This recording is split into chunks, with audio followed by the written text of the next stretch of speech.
Welcome, everyone. We're going to get started in just a moment.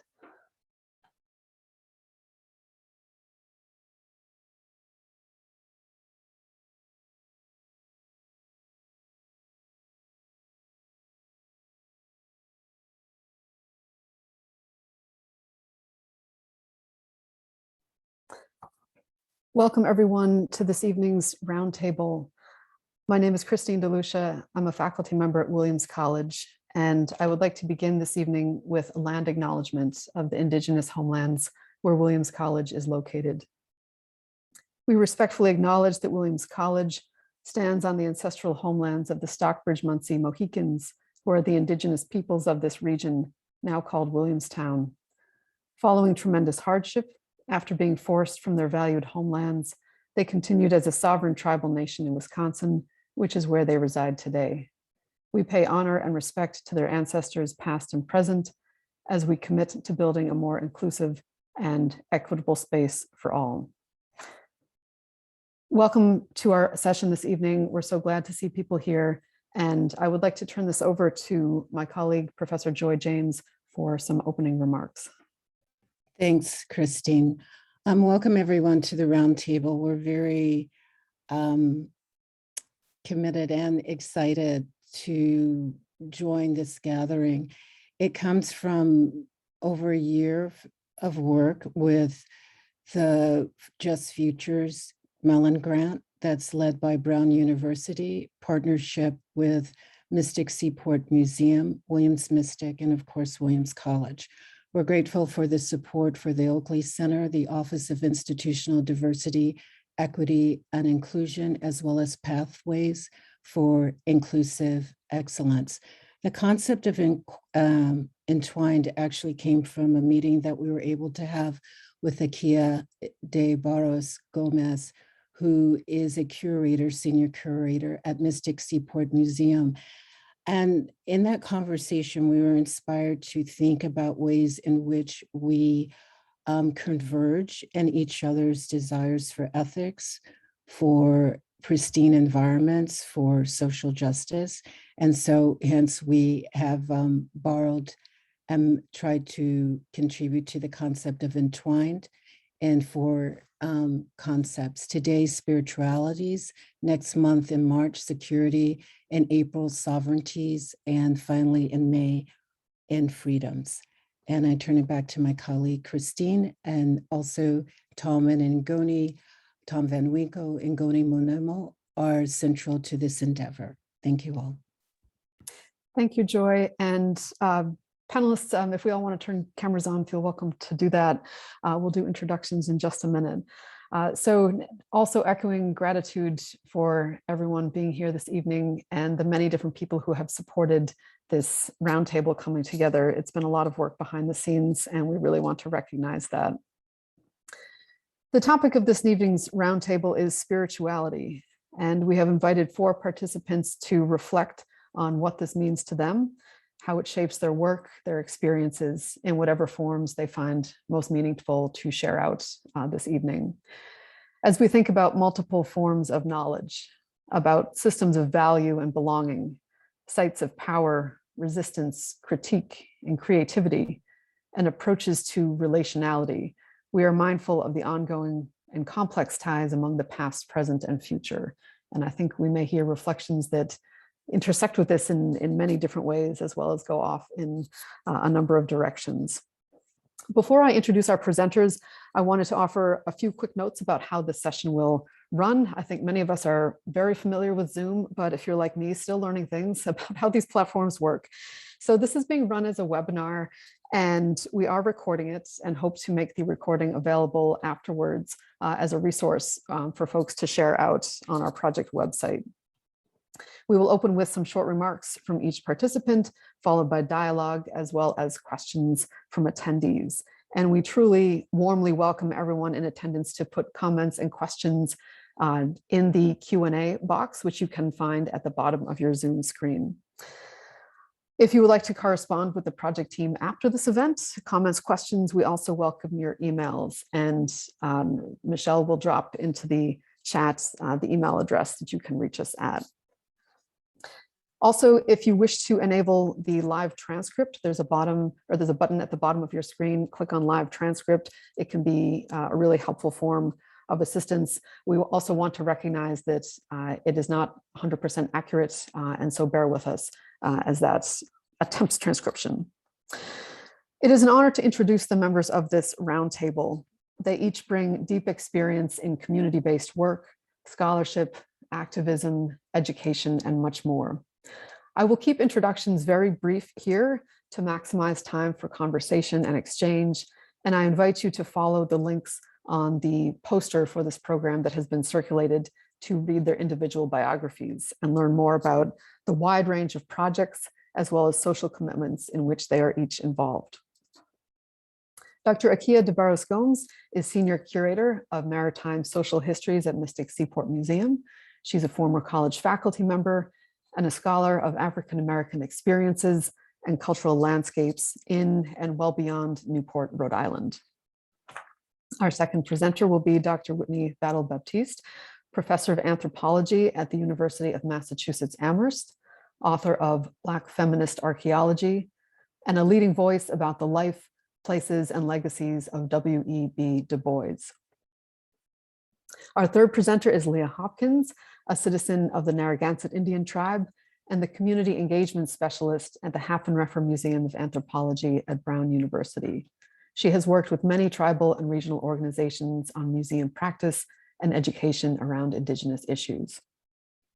And finally, Rebecca Wilcox is a PhD student at Princeton Theological Seminary, where her work concentrates on Black religion and critical Black studies. She is a graduate of Vanderbilt and Clark Atlanta universities. With that, would like to turn this over to Akeia to get us started. And our hope is that people will speak for about 8 to 10 minutes and then can bring this into some dialogue. So with that, thank you so much, Akeia, and everyone. Thank you, Christine, and thank you everyone for attending. I think, especially since I'm opening the conversation for my part of the discussion, I just want to give some background on my perspectives when I engage in work with communities, specifically regarding spirituality. Interestingly enough, last week, I was asked to speak in Wethersfield on Black mariners. And I think people were surprised, though I hope they were pleasantly surprised, when I talked about African spirituality regarding water and how that may have been a factor in the Black maritime experience. As a scholar, my own path and respect for the way that spirituality is integral in every aspect of the lives of those I work with and write about began to make more sense to me as I engaged more and more in the work. All along the way, learning from Indigenous communities here in the Northeast, and then traveling and learning in Rastafarian community, and then in Benin. As a professional, I've been fortunate enough to befriend, work with, and learn from individuals such as Tall Oak Whedon of the Mashpee Wampanoag tribe, Kendall Seago Peterson, a Rastafarian community leader in the Virgin Islands, and Bernard Ajibodo, a priest in Benin, who all showed me the ways in which the kind of work all of us are doing are inherently spiritual if we choose to acknowledge the work as such.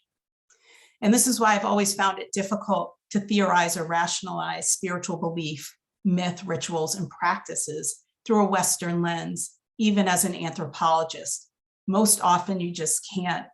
And the example I like to give to illustrate that or demonstrate that is, if you've ever seen or heard of a Zambeto ritual in Benin, watching that ritual, there is no way to explain what is happening through a Western lens, through Western science or concepts of time. I believe you can look at it on YouTube if you'd like to experience it, from far away yourself. And I often think that my inability to rationalize or use theory to explain things like this is probably why I didn't last in academics, because I refused to do it, which hurt my chances of publishing quite a bit. Last year, for the American Anthropological Association meeting, I gathered scholars and hosted a panel titled "The Anthropologist as Other," to challenge our own discipline's lip service to cultural relativism while it still by and large relies upon colonial practice and cultural imperialism. The question we were all ultimately posing was, what do you do with your spirituality if you're both scholar and other? Typically, in order to get published or employment, we must, in the words of Frantz Fanon, put on a Western mask, suspend our own belief system, and accept Western modes of thought, time, and cosmology. And just as an example of that, after I did extensive work in the Rastafarian community in the Virgin Islands, I decided that anything I published would present the belief system, the culture, as a valid mode of thought. And time again, when I submitted the work for publication, the response would be, this isn't anthropology. Where's the theory? What are you trying to say here? And it took me 10 years. I ultimately got it published, but an academic journal that focuses on consciousness and thought decided to publish it, to go ahead and publish it. But I could not, 10 years of work, and I could not get it published. I once had a Taino friend explain to me through his own family history why he believes Afro-Indigenous culture emerged and why it was just common sense. He imagines that when his Nigerian ancestors came to the shores of Boriken in chains, the first thing they saw that brought them any comfort were the petroglyphs of the divinity Yemaya, that West Africans would have immediately recognized as their divinity, goes by many names, but Mamiwata is one of them.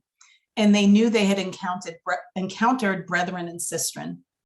I think of this story often in my work as I try to imagine the scale of destruction colonialism inflicted on this global spiritual connection and cosmology, alongside the painful contradiction that colonialism was also the means through which my friend's imagined encounter took place.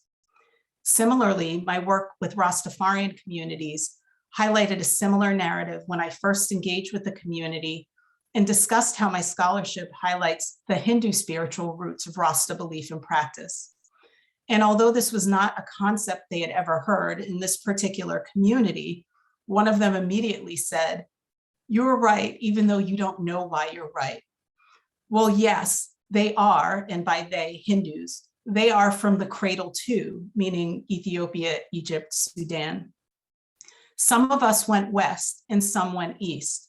It was destiny that we came back together in the Caribbean and reminded ourselves of who we are. And so to end my section, I'm going to read a very long quote from that same article it took me 10 years to publish, because I think it's an example of the power of not theorizing spirituality and acknowledging cycles, timelessness, and rebirth. And I like to think of it as an example of something my friend Tall Oak told me the first time we met at the end of a very long conversation regarding spirituality, where he said, quote, "The Creator gave every tribe one piece of the puzzle, but just one piece. We won't really understand until we all come together." And so when end quote. And so when documenting this as a scholar and personally, I view the information contained within this quote as both inherently valid, but at the same time, only one piece of an overall puzzle. And I'll ask you to excuse the length because it's very much an epic narrative that really begins at the beginning, but is also told with the understanding that there really is no beginning, and that we are all one. We come from the same creator, though we give the creator different names. And I would say when listening, try to suspend how you conceptualize timescale, geography, and race, and the concrete ways in which we define dates in history. Because this quote very much comes from a spiritual, sort of beyond individual experience explanation. And so I'll begin the quote. "We are the children of Haile Selassie. We are the children of Rastafari. That's our strength since the beginning of time. Let me tell you something.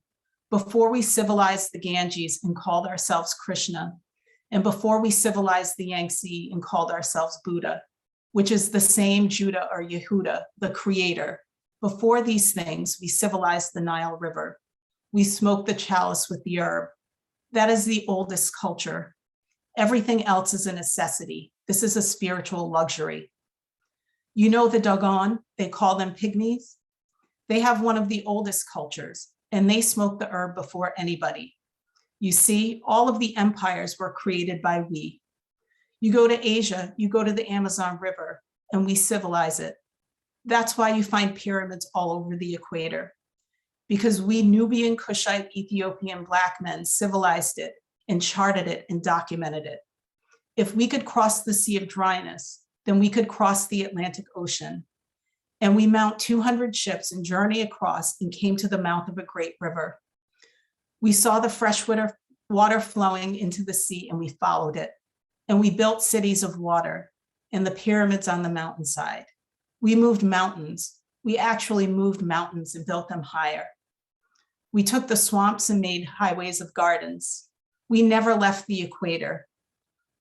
We knew to leave the Garden of Eden through the ring of fire was hardship. We had to hunt our own food.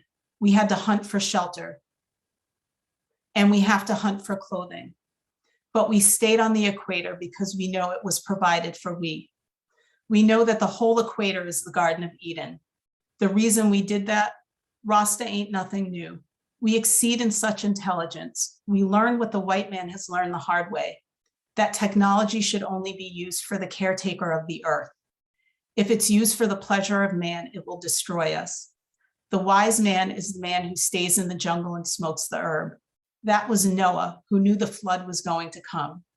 When the Dogon took the white man into the cave and showed the design of the universe, the white man found no smoke, so it wasn't done by fire, it was done by spirit. And then that white man took the design of the universe and matched it with what he knew from his telescope, and his universe came up short. So he has technology, but still couldn't see what my ancestors saw. We want to study the constellations, but they say we are devil worshipers. They tell us a man talked to a burning bush, but when my ancestors talked to plants and trees and animals, they called us pagan. But all the knowledge comes from my ancestors. We don't know why we think like this. Haile Selassie, from the time we heard the name, we knew this was right. And the Bible says, when the new name comes, mother will turn against him and father will turn against him and village will turn against him. I don't see nobody turning against you for Jesus. I don't see nobody turning against you for Buddha or Krishna's name. But because we carry the name of the ancient king, Rastafari, for that we're condemned. In the heart of Babylon, all men come to drink from the cup of abomination. But we don't come to follow the ways of Babylon. We come to follow the ways of our ancestors. It's in our DNA. And so with that, I will turn it over to Whitney. Wow, thank you so much. Thank you for having me this evening. Thank you, Akeia, and thank you, Leah, and Rebecca. I'm honored to share this space, even though it's virtual, with all of you. So I wanted to talk about the inability for me, actually, my experience with trying to separate my personal life, right? So the spirituality that the spiritual practices that were a part of my childhood, and then thinking by some craziness that it would not actually not only inform, but become the work that I do, because that's why I am doing what I do. So I want to acknowledge that, you know, what I want to talk about specifically, I'm an archaeologist and a trained archaeologist, and I started out in history. I started out looking for those stories that were absent. And a part of that absence is me understanding kind of the lineage that I was denied understanding, but also the ways in which racialization and our nation's emphasis on this thing that where I come from, either you are Black American or Black, you're either Black or you're Indigenous. And I understand that I'm the great-great-granddaughter of someone who was born into slavery, yet I'm the great-granddaughter of a woman who was raised by parents who told her to hide who she was because she was Eastern Band Cherokee. These are the ones that stayed in North Carolina and did not travel along to other places where Cherokee reside today. And the idea of being hidden in plain sight is that my great-grandmother became mulatto and then she became Black. And I realized that those are through colonial eyes, the eyes of the census taker, because that is the power of how race is defined, how anthropologists love to talk about race doesn't exist, but we understand that there are serious consequences to the ways in which people are defined.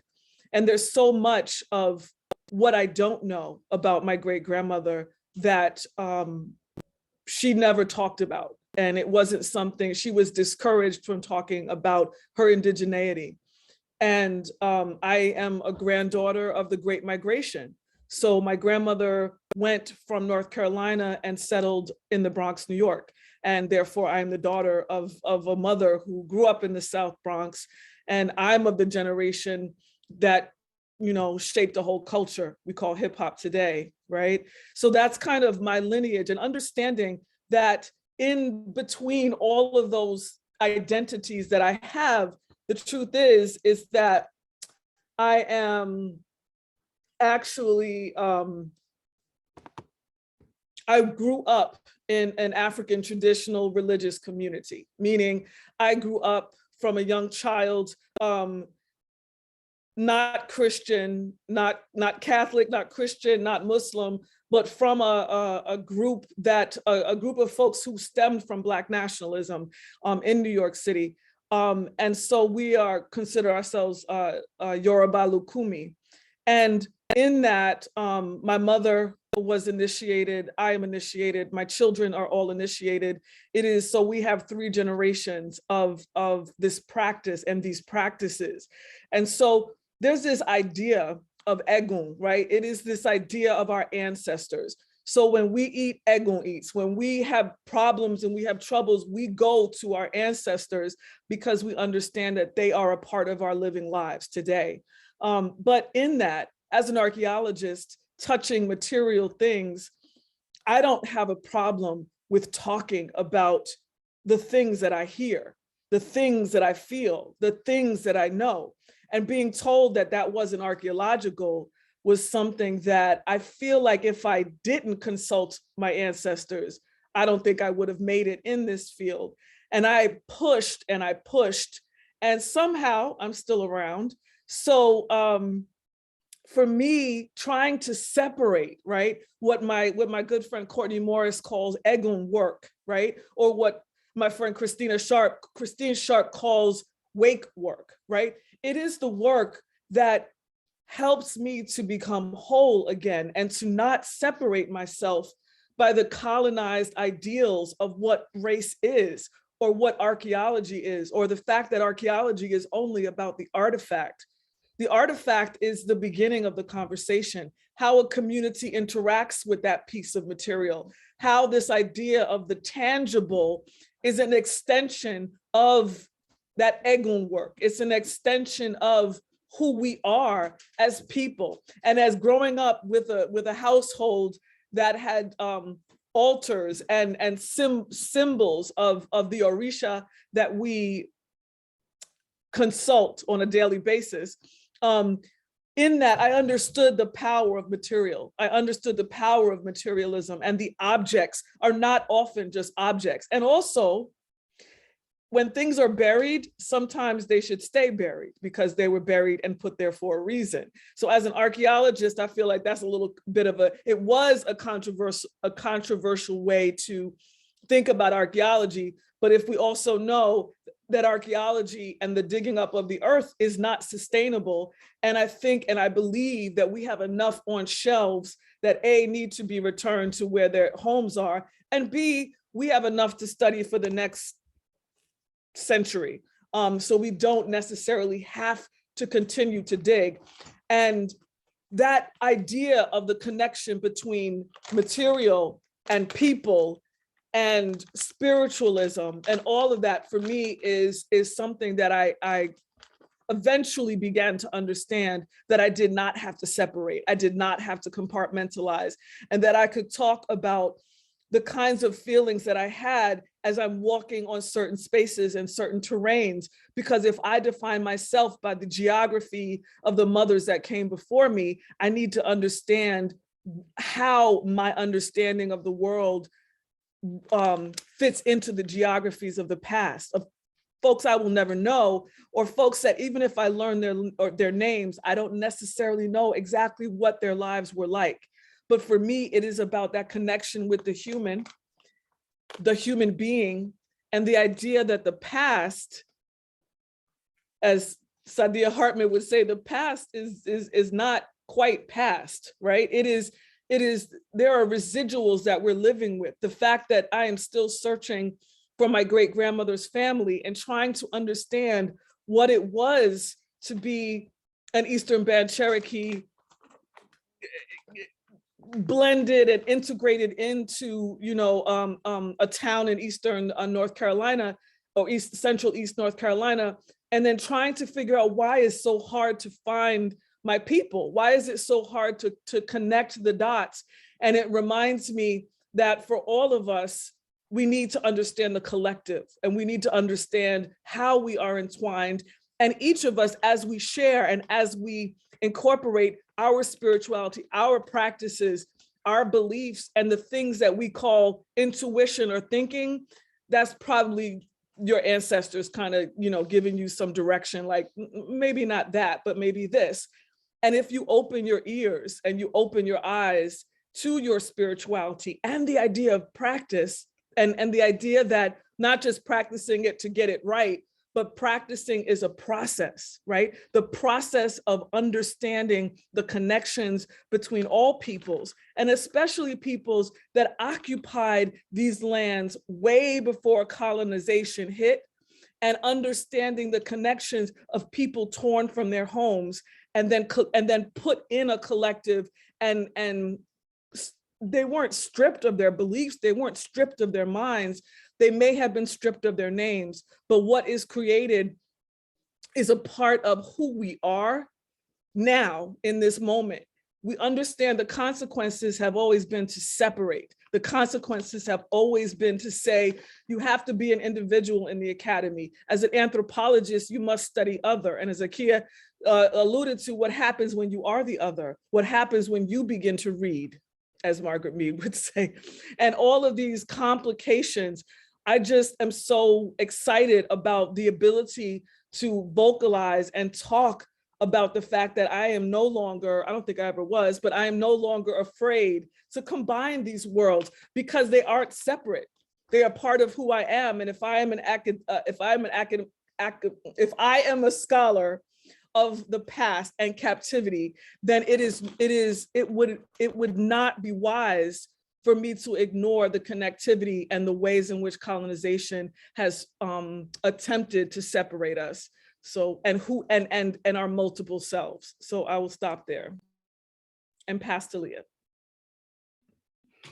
Thank you very much, Whitney. Cha hunina kan na tasuisli awana ni nahanaгаnsek na Thomas Aquidneset na tai newskusurat. Hello, everyone. Good evening. My name is Leah, and I am a citizen of the Narragansett Indian tribe here in Rhode Island.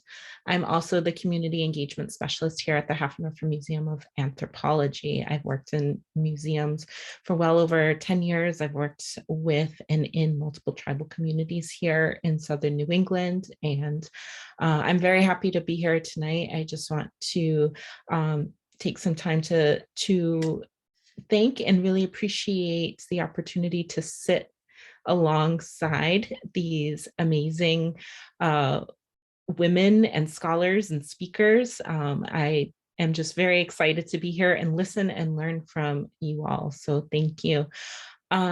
So let me preface my words tonight by saying that I am a relatively young woman, young person. And so in my society, there are many more qualified people to speak ahead of me. There are elders, there are people with stations, people with responsibilities when we talk about spirituality. And so whenever I'm given the opportunity to speak in this capacity, or sometimes I'm given the opportunity to also say a prayer on behalf of, or speak, I always like to excuse myself, especially in front of my elders, in front of those who have come before me, and in front of my ancestors. And I also like to excuse myself for also speaking in this new tongue that has come to this land and not speaking in our traditional words. And so when I opened this evening, I always try to speak, as my mother would say, speak with the Creator alongside of me. And so I try to open and use our language as much as possible. And so as we go through our journey this evening, I also like to acknowledge of where I am. I currently reside in my traditional homelands of the Narragansett people, but every day I am living and working and traveling and driving and dropping my son off at school in the confluence of Narragansett, Wampanoag, and Nipmuc people. And so every time I cross the bridge, every time I drive up the road to go to the grocery store, I'm thinking of the ancestors of those places, because first and foremost, I would not be here without them. I would not be here without the complexities of our ancestors, the work of our ancestors, and the sacrifice of our ancestors for well over 20,000 years. I consider myself lucky to be part of this deep time history here on this land. And so the work that I do, I approach from a community aspect. And I always tell people that I'm working with from non-Indigenous communities, first and foremost, I want to be transparent, because at the end of the day, I have to go home to my Indigenous communities, to my Indigenous families, to my ancestors and my people, and I have to do right by them before I can fulfill a job. And so working in museums, it's very interesting because museums are oftentimes at odds with what I grew up with in terms of community, what is valued in terms of community. And as we all know here, that spirituality is a deeply personal experience. I myself, I do not have a station in life where I am a medicine person, a medicine woman, a healer by any means. I do not have that title. It was not bestowed upon me. I have not been chosen by my community for that. And I firmly believe that it is not my calling in life to go after that. I have other callings. I am a teacher. I'm an educator. I am a mother, but I understand and I respect that there are others in our tribal nation and in our societies here collectively in New England, that they have those rights to pick the medicines and to carry the pipes and to heal the community and sing the songs. And so my experiences with spirituality have been in a non-official, but a very community-oriented capacity. Every time I go out on the lands, every time I go out and I plant corn, or I go fishing, or I process meat, I am thinking of those beings that gave their life so that we can live. I think today we live in a very disconnected society where it's very easy to get in your car and drive to the grocery store and purchase some meat that was processed by many humans and driven across the country. And you're not interacting with the life of that animal. You are not interacting with the humans who processed this animal. And so how can you feel grounded? How can you feel connected when you're not given that opportunity? And so I think about all of these things every time I'm either grocery shopping or processing my own food. It's that sacred connection.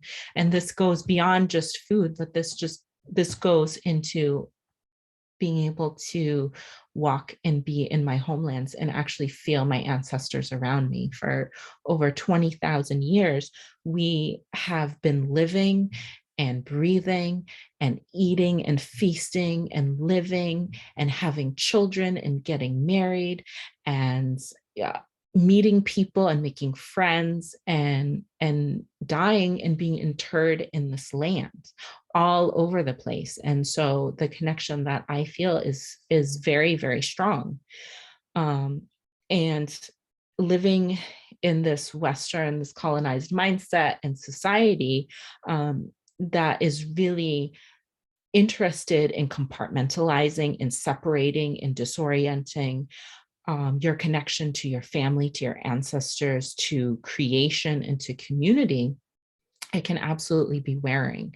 And working in a Western institution such as a museum, even if it is a tribal museum at that, you're working in a Western institution where you are expected to look at the belongings of people in a clinical sense. And for me, that's very conflicting, because I can look at personal belongings, whether they were intended to be created and used in a ceremonial fashion or not. I look at those belongings and I see the relatives that made them, even if those relatives are far across the sea.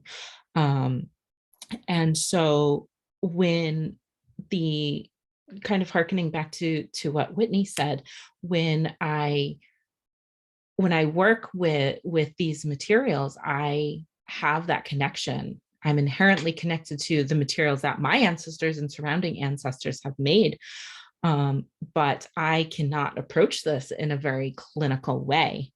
And so similarly, working in anthropology and by extension, museums, anthropology has often been so extractive of people worldwide, but I can only speak to Indigenous people. It's been so extractive, not only of materials, but of knowledge. And so the harm that has been caused and the recoil that we have, it's also interesting to be asked to talk about spirituality, because immediately your hackles go up as a Native person and you say, well, that's none of your business, because for so long, things have been taken from us. They have been twisted in certain ways, whether through governmental policy, whether it's through anthropology or anything else, and has been used against us in certain ways. And so as Akeia was saying before, our traditions, thinking of your words about the burning bush, especially when we talk about that is a deeply spiritual experience for many people. But then when we as Indigenous people or other people are talking about our relations, our plants that we are harvesting as our relatives and as our older brothers and sisters, we are considered the pagans, we are considered the heathens. And so I really love the idea of approaching spiritual reclamation in a collective sense, as my elder and respected community member Talok said to Akeia, we all have a piece of that puzzle. I have one little piece of the puzzle. My nation has a piece of the puzzle, and we have to work collectively together in order to see the bigger picture. And likewise, worldwide, we all have a piece of that puzzle. And so when we can zoom out and see this entire picture, we can see that it is so much more, I think, than just us. And if we can implement that in our work, and it takes a lot of work, it takes so much convincing to have those who are either empowered or those who are running different institutions or universities we have to educate them on this journey. And that takes a lot of emotional labor. And so just inherently bringing people up to the point of respecting and taking seriously our spirituality also is wearing on us as professionals who have to straddle that line. And so these are just my personal experiences. Everything that I incorporate into my work, as stated before, I think of my ancestors. I think of my relationship to those beings around me. And my little one, who's 5, he sometimes asks all these beautiful questions. And he asks, Mom, is this alive? And it's a pen. And I'm like, no, that's not alive. And Mom, is this alive? And it's, it's a leaf. And I'm like, yes, that's alive. And so we have these concepts in our language. It is inherently in our language of what is animate and what is inanimate. In some languages, you have terminology, you have 2 genders, male and female genders, just thinking of Latin languages back to 6th grade Latin. In our languages, we have 2 genders, and those are animate and inanimate. And there are different constructs and rules for what is considered animate and what is considered inanimate. And I think just kind of that boilerplate explanation that I like to give to my little one is things that are animate are things that were made by the creator, and things that are inanimate are things that were made by humans. And so it gets to be much more complex than that. And there are nuances, but how can you, oh, and there he is with his piano. How can you really boil that down to the brain of a 5-year-old? And so these are just ways that I think about in my home and in my work, seeing animate objects, seeing animate belongings in a museum, and looking at those objects as my relatives. It's truly meaningful, but also it can be deeply hurtful when these objects want to go home and they can't. And so thinking of it on a much larger level, my work is goal-oriented, of always returning the objects back to the people and the homes that they belong in. So with that, I am going to pass it along to Rebecca. Katapatanamu, everyone, thank you for listening. Thank you, Leah, and thank you, Akeia and Whitney, for going before and offering what you all have offered, and just Williams and the Just Futures Forum for allowing us to have the space to think critically. I hope you all can hear me. I was having some technology issues earlier, and I hope I'm centered because it's a lot going on.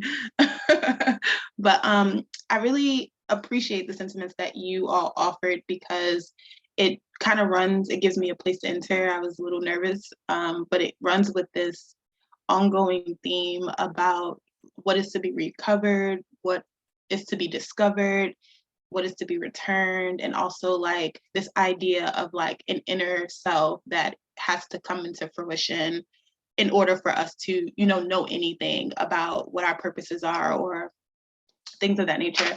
And so I want to enter this conversation a little bit from my own training, just to give a PSA. I am in comprehensive exams right now, so if I seem a little bit heady, that's because I've been reading a lot.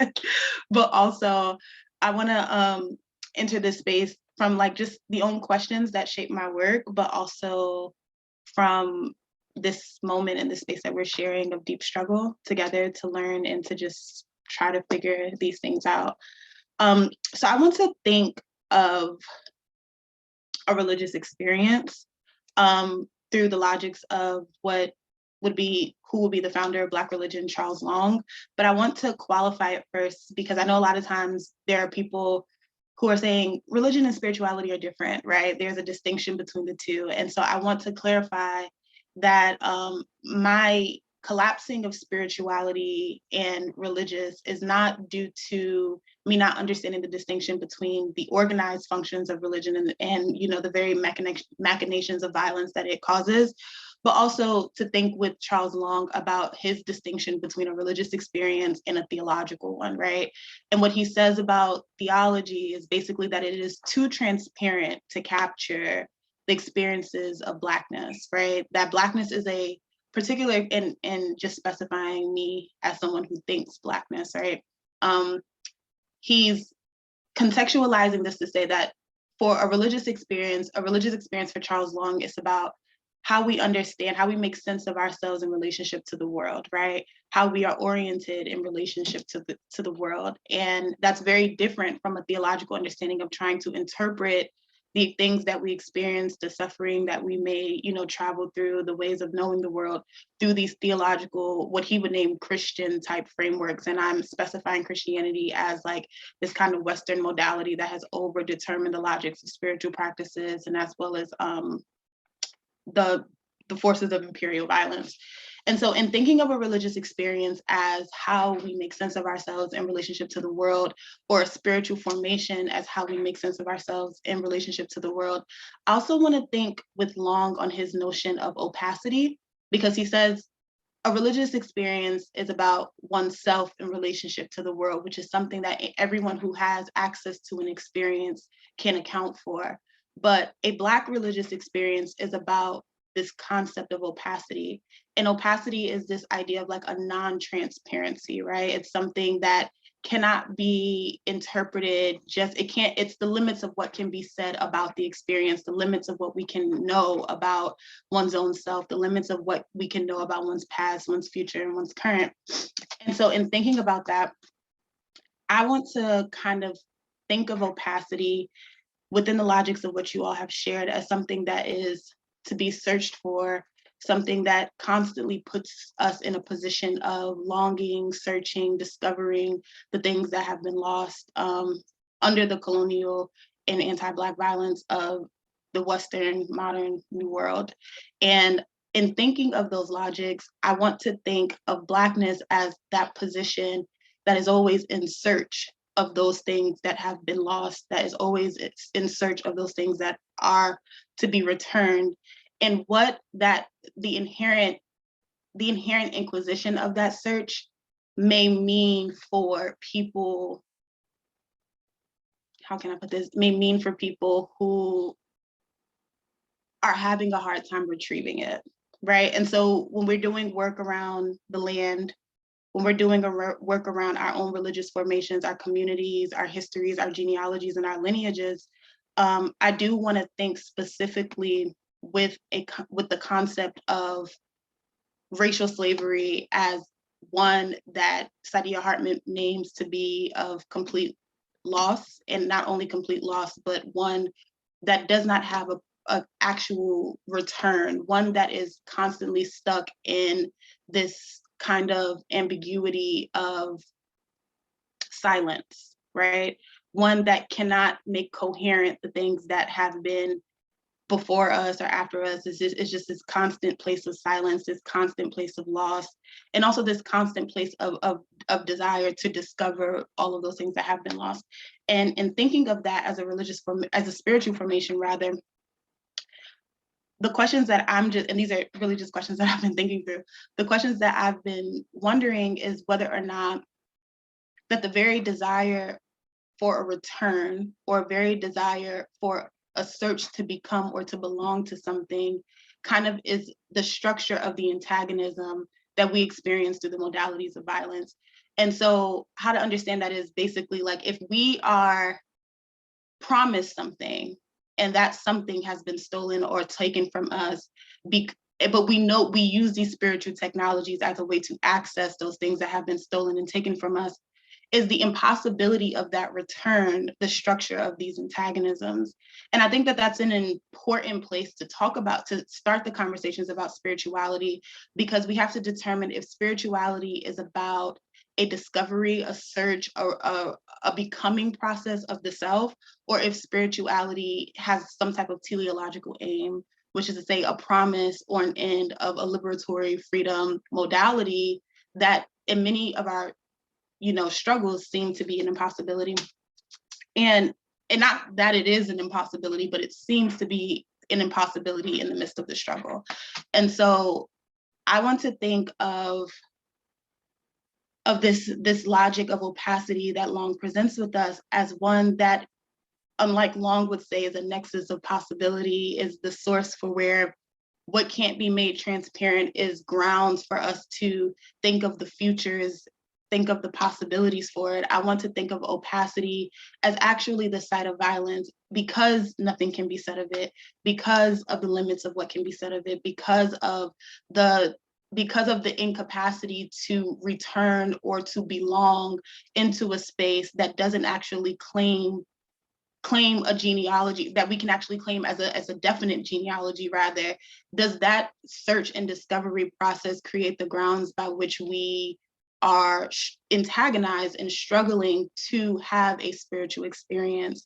That the spiritual experience is not simply a matter of one's inner self and becoming a better person and aligning ourselves with the universal purpose, right? But the spiritual experience is about this idea of recovery, right? This idea that what is lost, this idea of what can be journeyed toward, this idea that if we can make sense out of, if we can create a world that is not like the one that we have, a world that it moves towards some type of liberatory aims, then that could be the function, that can be the driving force of a spiritual and religious experience that moves us towards some type of like teleological reality. So again, these are just things I'm thinking through, and these are just like questions that I have, but I'm just wondering if, I'm wondering if the spiritual itself is supposed to move us somewhere that inevitably coincides with liberatory purposes. And if that is the case, then we have to think of spirituality. Is it about world making? Is it about our capacity to make worlds and continue to make worlds? And can we make worlds outside of the modalities of violence that we're already experiencing?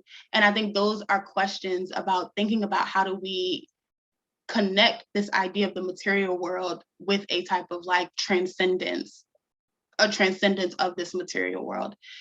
And so, yeah, I think I want to leave it there because I don't want to, like, for the sake of time, I know that we're like at the end of time, but I'm just thinking about spirituality under the logics of what can't be said about our own spiritual formations, under the logics of what it means to be in the violence, like Whitney brought up earlier, Saidiya Hartman's notion of afterlife of slavery, in the violence of this afterlife of slavery, constantly forced to not be transparent. We can't say what we are, we can't say where we're going because we don't actually have a map toward how to get there or how to like return to there.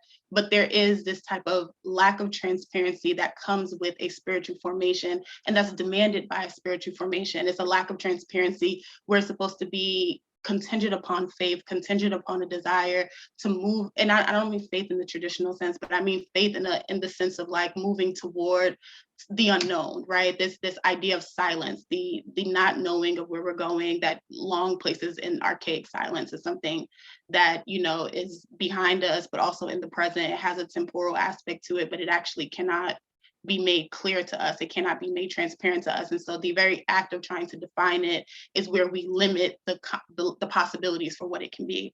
And so in that limitation, I'm really interested in if the very act of creating a future or creating a world that we cannot predict, we cannot, you know, access, we cannot know what, we cannot anticipate rather what will come of that world, but the very act of the desire to discover it and create it as a way of belonging and rather transcending the violence that we experience becomes the very antagonism of our spiritual formations. And if our spiritual formations can be thought about beyond those antagonisms. So I think that's where I'll leave it. And just contextually, I'm thinking about that through, because I know a lot of you all uplifted kind of like these colonial standards of like religions and like language and all of those other things. And I think I'm thinking of not not just a decolonizing, but I think a Derridian move of like deconstruction of like, if the very act of a spiritual formation is what, you know, Derrida names as remaining in deconstruction, right? Remaining in whether or not we want to place a distinction between deconstruction and destruction itself, like what it means to remain in the deconstructive position as people who have spiritual commitments rather than the constructive, which is the problem solving of it all, right? Like, how do we create a future? How do we create a world? How do we move toward an otherwise, rather than just realizing that none of us actually exist outside of the logics of these modalities of violence, and the possibility that whatever we create might just represent or replicate the very structures that we're trying to critique. And we've seen that happen over and over again. And so the spiritual mandate might be the deconstructive move, which is insufficient, I would, agree to, but the deconstructive move is to not be antagonized by the demand to solve the problem, but rather the demand to constantly remain in the struggle, and the overbearing solidarity to the struggle as one that does not offer relief. And I think about this through the new construction that Dr. James offers us with the captive maternal as the thing that has this capacity, right? The captive maternal has this like capacity to not only sustain a community, but also go to war with the very violence that is like structured around our ability to sustain our communities. And this capacity becomes, in many ways, like the ground for these spiritual formations, right? It's when we think about our own parents who have made ways out of no ways, as we've heard in many Black church cultures, right? Like make the idea that people can make ways out of no ways, and then also knowing that it's not out of no way, there was a way, right? Like it couldn't have been out of nowhere. There had to be someone beating that path forward. But the antagonism that is inherent to this is what Dr. James offers us, is that regardless of the path, it becomes a stabilizing force in some capacity, right? Whether it's stabilizing for the community or if it's stabilizing to the very violence of the state, it's stabilizing in its machinations to not be able to transcend the very violence in which it's constructed over. And I'm thinking about that capacity as the antagonism for a spiritual formation, because it's through the spiritual formation, through this discovery, through this search, through this longing, that we actually develop the capacity to endure. And the project of endurance becomes the capacity by which we can't necessarily like develop the urgency to be kind of, I'm trying to figure out how to explain this in like a way that won't sound too academic. Like the project of endurance becomes this way to like develop the capacity to never be alive. I think that's to never be alive to the idea that a world can be just in a very real way. That like the very logics of what can be made of a world by anybody who is here, anybody who can think liberation, is always structured and informed by the very antagonisms that suppress us and our capacity to create and recreate those suppressions. And so to never be alive to this idea that we can create a future that wouldn't replicate it, but that we can always deconstruct a now that would at least put in tension the very like antagonisms and violence that we experience. I hope that makes sense, and thank you all for the conversation.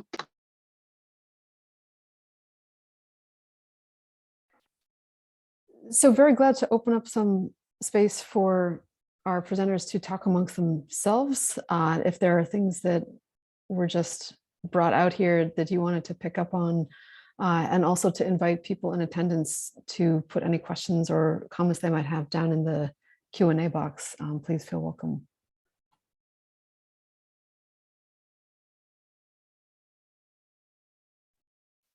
I think that, Rebecca, you've given us a lot to chew on.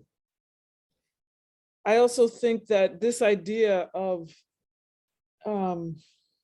spiritualities is, I think it's difficult for me to, I think of spirituality as a not necessarily as a struggle, but in my own experience, that spirituality, that practice, that language, the action, the recognition of, and for me, there's a connectivity that also speaks to the violence in which we live under as folks spread throughout the Americas. And I'm just, because what came to my mind was this idea that for me, the first time in 2000 when I went to Brazil, and it was growing up in this practice, but kind of being arm's length at it, and then being active in, folks who were practicing candomblé and then literally, as, of course, it's not modern Yoruba, but it's a Yoruba from way back, right? Like we're speaking Old English. But it's like this moment when you're sitting there and you realize that you're not speaking Portuguese and you're not speaking English, that the songs that you're singing are the same. There are variations, but you know the words and you don't know how you know the words. And that idea of the energies that are within this diasporic space means that geography gets, in some ways, collapsed. And for me, it was that spiritual experience of understanding this spirituality that I practiced brought me to a space where there is no color and well, I don't want to say there is no color, because then that sounds like I'm saying colorblind. That's not what I mean. I mean, there is no distance, right? There is a way in which kind of this was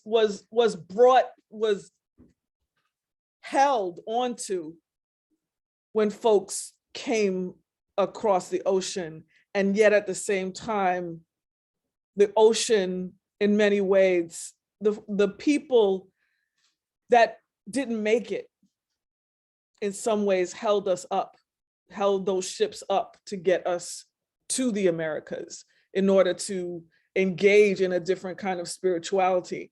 And it is very interesting talking about the animate and the inanimate and understanding that everything is living, and to not appreciate that and to not see the value of, I know that I need to do this thing by bringing these herbs and these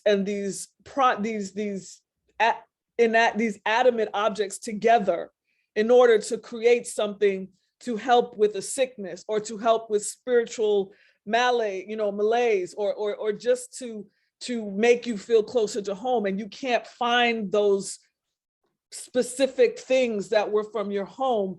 To me, that spirituality is what helps us to also adapt. And maybe that is the struggle. Maybe that is what you're talking about in terms of the captivity and the violence that brought you over here and took you away from your home. That violence is extended by you having to adjust and you having to adapt, but you do it.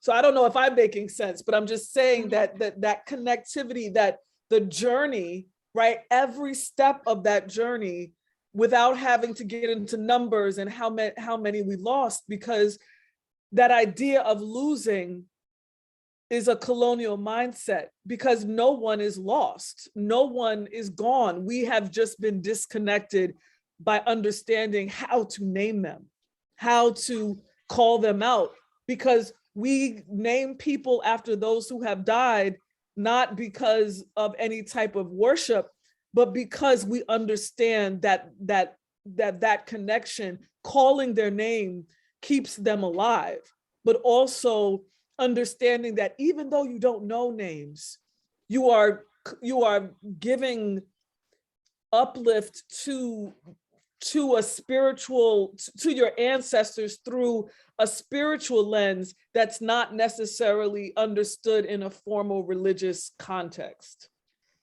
Yeah, no, that makes a lot of sense. Thank you for sharing that, because it helps me clarify. It helps me clarify what I was attempting to suggest. So I'm not suggesting that spirituality is the modality of the violence. I'm saying that there are limits to what can be said about that spirituality because of the dispossession that you're talking about, right? And so with that being said, spirituality becomes the thing that structures the antagonism for that very practice. And what I mean by that is that because spirituality is shaped around that reconnection, right? Or is shaped around that ability to allow there to be a portal between the dead and the living to in some way galvanize the resources, right? Because I think some of my friends are also in the tradition that you speak of, and they talk to me about like mediumship, right? So because spirituality becomes in many ways this kind of portal for communication, or this idea of like to keep the dead alive, right? That becomes the structuring antagonism for what I want to name to be a modality of anti-Black violence that is fundamentally rooted in Black death, right? And because of that modality of anti-Black violence, the spirituality of it that seeks to focus on a concept of aliveness or focus on the concept of a reconnectivity is antagonized by the impossibility of it under these conditions, right? Whether or not there can be different conditions is not necessarily my claim or my point, right? That's actually my critique of futures. I don't know if we can commit to creating a world that doesn't look just like this one. So I don't know what to do about the future conversation, but for the sake of the world that we're in and the struggle of what it means to be in this world and be in solidarity with this world, the spiritual impetus has to be a unwavering solidarity to that level of suffering that seeks to reconnect with the things that in some way can be like a lifeline or a life jacket for the things that we navigate. And so I'm not saying that I wouldn't agree with you about these technologies. I do think that they're technologies, and I do think that they work, and I do think there is a way to, in some way, use these technologies to navigate the structures of violence that we do navigate. However, I think the problem is that there is an assumption that there is not something unique that happens at the making of slavery. And I think this is where we get the turn to slave religion, right? There's a different type of antagonism and a different type of violence that happens, not only, as you mentioned, Christina Sharp's work in the hold of the slave ship, right? But when it actually comes to the formation of plantations. And what we learn through slave religion is that the religion is not rooted in the idea of a better world, right? But more so in a type of intimacy, necromancy, right? Like a type of intimacy with one's own death as the liberatory force, right? Like, before I be a slave, I'll be buried in my grave and go home to my Lord and be free. And so that structuring antagonism of moving from a commitment to like what they would say, choosing the sea. It's not a matter of the choice between the sea and the land, right? It's not about like who lifts us up so that we can go to the new world and who jumps overboard. It's all captivity. And so the purpose of me invoking Dr. James's work of the captive maternal, because what she invites for us is what you were naming Christina Sharp's wake work, of how that type of care work, that type of love, that type of stabilizing for this reconnectivity, because we're not going to let each other die. Like, we're not going to be overconsumed by this type of necromancy that shapes these antagonisms. It becomes the thing that builds our capacity to be stabilized, and then the state will build upon that stability, as Dr. James says, for its own coherence. And that building upon the stability that we've used to stabilize each other becomes the structured antagonisms of the very violence that we're trying to escape, which builds our capacity in what you would name as the adaptability, right? It allows us to adapt to the structured antagonism. So spirituality is not just the thing that's stabilizing us and reconnecting us, it's also the thing that is necessary for our stability, so that the state can make sure that we're stabilized, so that way they can consume or build, or in some way extract consumption upon that stability. And so I'm just trying to rethink the logics of stability, reconnection, discovery, searching. I'm trying to think through the longing of those things as things that cannot be expropriated by the state. And because I can't figure out how to do that yet, is why I have to pause on the subject of futures, because it seems that the ability to recreate and reconnect is something that is necessary for us to keep our communities and ourselves intact, and also to retrieve these traditions. I don't think that that's untrue. I think that these traditions have to be reclaimed, because in many ways, these have been the technologies that have allowed us to throw each other life jackets and lifelines. But I think that, what does it mean to have a lifeline in a world that doesn't actually need you dead, but needs you alive in order for it to consume? And it's at that point that I have to think of spirituality as a structuring antagonism, as something that helps me, and also something that is necessary for the state's consumption. That's kind of the tension that I'm sitting in.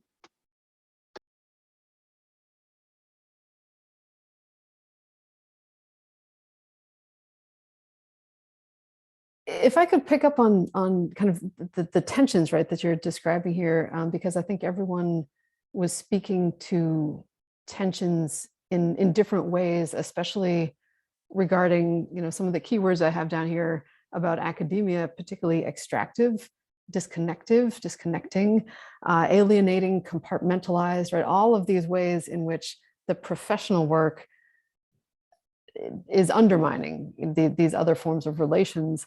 And the tension that each of you is navigating in that, and finding strategies or in the process of seeking them. Leah and Akeia especially, wondering if you wanted to extend some of those reflections on how you have approached belongings, restoration, repair, keeping in mind, Leah, I think what you were saying about every day coming home to community and having that as a foundational orientation. And the day job may be creating very, very different kinds of pressures, and of where to go with that. And of course, anyone in this group, very welcome to speak to that if that's of interest. Sure, I'm happy to elaborate a little bit more. So we live in this compartmentalized space, right, where work is supposed to be here and is not supposed to touch upon personal life or family life or your spiritual aspects. I mean, for so many people, going to an office job and going to church on Sunday are two very different things.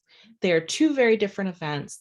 For the most part, they do not cross wires unless there is a community involvement, right? And I'm thinking of just smaller removed communities. But you have a big city office job and you go to church, and those are your two compartments, right? And there isn't necessarily fluidity or movement between them. For me personally, I cannot do my job without the backup of my own spirituality, because there have been many colonial harms and traumas that have been done to remove and separate. I really like the framework that the San Diego Museum of Us has adopted, which is the colonial pathways policy. So assuming that all objects have come into the museum through colonial pathways, through harm, through maybe people selling objects to collectors and museums under duress, coming from a family where, I mean, my husband, he's an artist and he makes beautiful art, and he sells his pieces to museums because he likes doing it, but also it pays the bills.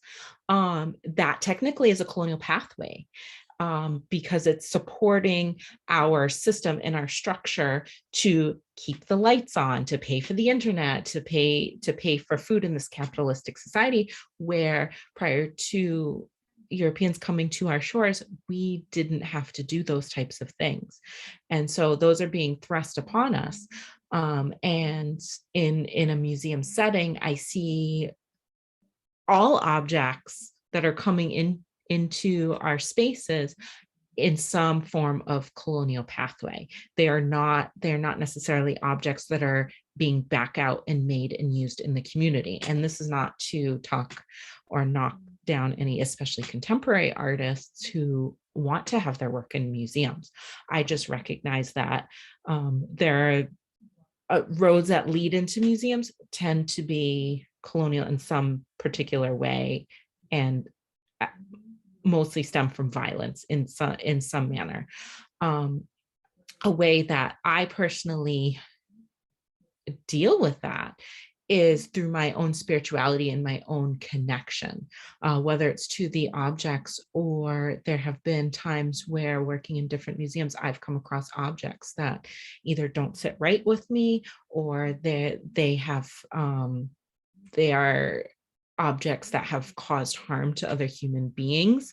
There are many different things, and I have had to take a step back, and at the end of the day, I've had to go to my medicine person, and I've had to ask for their help of how do I process this, and moving forward, what should I do in the case of these objects and handling them. And so for me, my spirituality has been a coping mechanism, and for many Indigenous people, we were not allowed to practice our own spirituality until 1978. That's why I said before, the trigger comes up of, well, that's none of your business, because I can't talk about it, because if I talk about it, I'm going to go to jail. For so long that happened to our people. And so that reticence to talk about it and to discuss it in a public fashion, that's my parents. Are you keep things quiet, or else the state is going to come in and you're going to have a lot of personal problems. And I once had a college professor say that personal problems are caused by public policy. And I try to remember that in a lot of my work, but just in general in my life. And so that spirituality is just that coping mechanism and that healing mechanism for me. I can go back to my community, and I can separate but not compartmentalize those two things.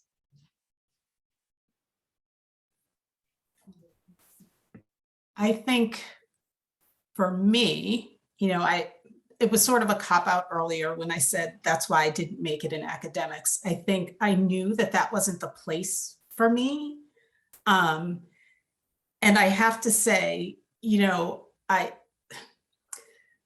so I've been told by several people that I've worked with professionally, but who felt the need to give spiritual advice, in a professional setting, about my path and staying on my path and honoring my path and what was meant for me. And I think it all came together professionally once I started listening to that. And I stopped doing that, as Whitney referred to, that separation and saying, well, I can't say that, or I can't write about that. And a few years ago, I had this very interesting experience where I was in Jamaica Plain, and I went to a botanica because I needed to get some herbs and some other things. And I turned a corner in the aisle and saw a former student of mine. And we both just sort of stopped and looked at each other. And I think it was the same thought. Oh, she's seeing me in here right now. How do I explain this? And it turned out it was her family business. And I was there shopping. So she brought me in the back to talk to her mother and say, this is the professor I was talking to you about. But it felt so good, right? That it was almost an aha moment. And I have to say, every step of my career since about 2010, 2011, when I started listening, when I was in Benin and I was told, in this, for the people on this call and the people that I work with, that my path was the water and respecting the water and understanding stories about the water, which, you know, shortly after that, I got a job at the New Bedford Whaling Museum. And while in that position, found a picture of my ancestor on a whaling ship. Did not know, right, that he was a whaler. And I've been told time and time again, I didn't find him, he found me. That's why I was there. That's why I found that position. And I feel the same way, you know, without going into too much detail, the work that I'm doing now, the things that I have been told to do, you know, not distinguishing between this is my job and this is my spiritual purpose, but my job is the same as my spiritual purpose, has been so empowering. And I don't think it's taken away from the professionalism, the research that I do. I've seen it enhance it in so many ways. And even my work here in Newport, you know, I was asked over the summer to speak at an event called Religious Tolerance in Newport. And they needed someone who would speak about the Black religious experience in colonial Newport. And I said, well, I'll only do it if I don't have to speak about conversion to Christianity.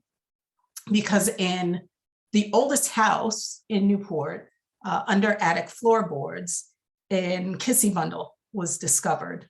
And I said, I want to talk about that. I want to talk about the limits of tolerance. And I want to talk about how spirituality was something that these teenage girls that were, you know, in an attic, in a like 3x3 attic, still called upon their ancestors. They found a way somehow to have cowrie shells and nails and broken glass and bundle them to call on divinities and their ancestors as, you know, Leah, as you said, as a coping mechanism, for comfort, maybe for retribution, right? But in my mind, I'm thinking part of that is also reciprocity, right? And this idea that you cannot take anything without giving back. And that became my problem with academics. The idea that you're supposed to report and do field work and take, and that's where it ends. And so that's why, you know, working in that Rastafarian community was so integral to my growth. Working with Indigenous communities here, working in Benin and being trained in spirituality was really the thing that I think, after all of the degrees and the academic career, I finally listened to Tall Oak and put my feet back on my path and did the things I was supposed to do, as opposed to the things that I thought I was supposed to do as a professional. And so much like Leah said, I don't think of the two as two different compartments. I think that one very much informs the other, and it's very sort of circular. I wouldn't be able to do one without the other.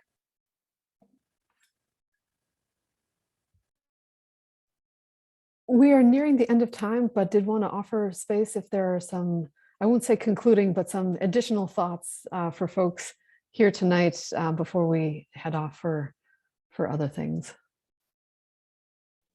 I just wanted to say, again, thank you for this space and tonight and on a Tuesday. Yeah, I definitely